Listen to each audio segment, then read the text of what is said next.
Je lis du livre d'Exode, chapitre 8, les versets 21 à 23, ce qui suit. Pharaon appela Moïse et Aaron et dit, allez, offrez des sacrifices à votre Dieu dans le pays.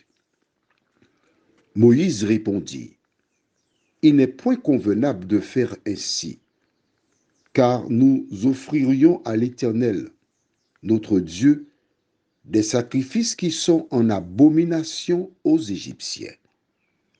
Et si nous offrons sous leurs yeux des sacrifices qui sont en abomination aux Égyptiens, ne nous lapideront-ils pas? Nous ferons 3 journées de marche dans le désert et nous offrirons des sacrifices à l'Éternel notre Dieu, selon ce qu'il nous dira. Le thème, c'est 3 jours. Numéro 4. Prions. Notre Seigneur et notre Dieu, nous te remercions pour l'occasion que tu nous donnes d'apprendre à étudier la parole. Nous réalisons une fois de plus qu'il ne suffit pas de lire, mais nous devons faire des regroupements pour comprendre. Merci de nous conduire par ton esprit dans la connaissance de toute la vérité, nous t'en prions. Au nom de Jésus, pour ta gloire éternelle. Amen. Rappelle-toi, on est parti d'un simple 3 jours. Un simple 3 jours, hein, de Saul de Tarse dans la ville, aveugle. Nous sommes en train de comprendre pourquoi 3 jours.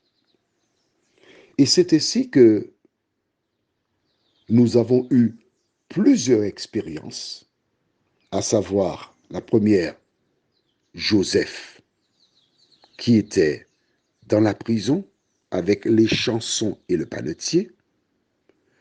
Ensuite, nous avons vu hier comment Abraham fit 3 journées de marche et maintenant nous nous retrouvons en Égypte.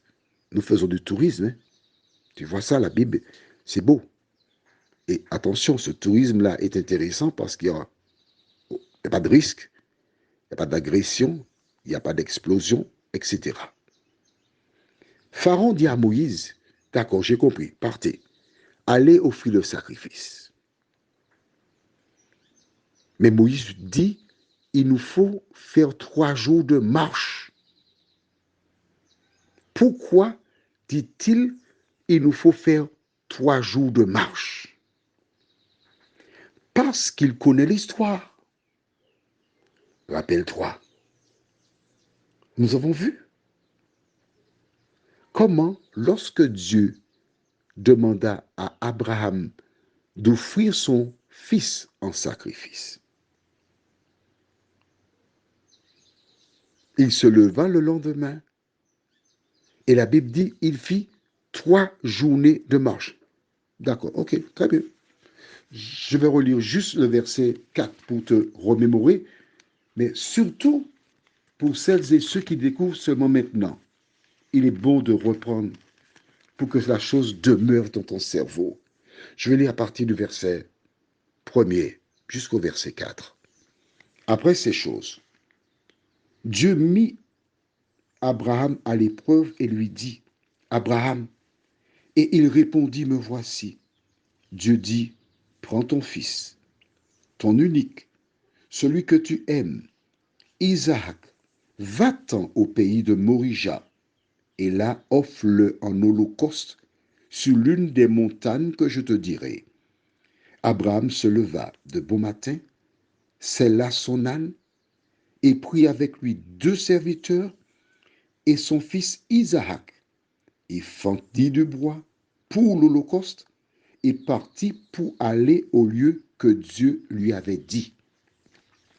Le 3e jour, Abraham levant les yeux, vit le lieu de loin.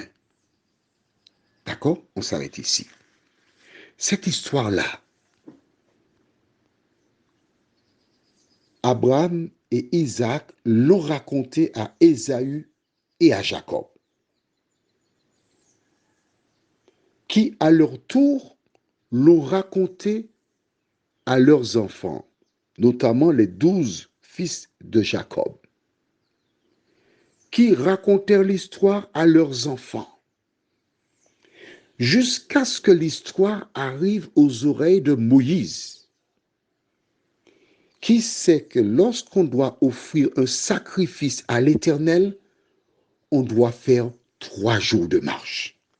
Il n'a pas dit 4, il n'a pas dit 2, il a dit 3 jours de marche, exactement comme Abraham, son aïeul, le fit. L'Éternel confirmait les fameux 3 jours parce qu'il était question du sacrifice de Saül pour le pardon de ses péchés. Car jusqu'à ce moment-là, il n'avait pas encore confessé son péché. Il n'avait pas encore offert le sacrifice à l'Éternel. Vois-tu, ce chiffre 3 n'est pas anodin. D'où la nécessité pour 3, qui voit comment Moïse n'a fait que reproduire ce que fit Abraham. Il connaissait l'histoire. Alors, que tardes-tu? Je t'invite à lire la Bible pour connaître l'histoire. Et quand tu connaîtras l'histoire, il te revient d'appliquer l'histoire dans ta vie. Prions. Notre Dieu, notre Père, combien nous sommes heureux.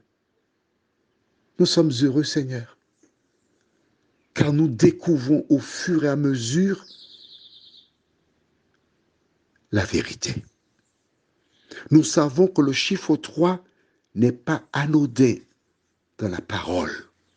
Aide-nous, Seigneur, à nous approcher de cette parole chaque jour avec le désir de te connaître. Fais-nous du bien comme toi seul peux le faire, nous t'en prions. Au nom de Jésus et pour ta gloire éternelle. Amen. Je te souhaite une bonne journée sous le regard de Dieu.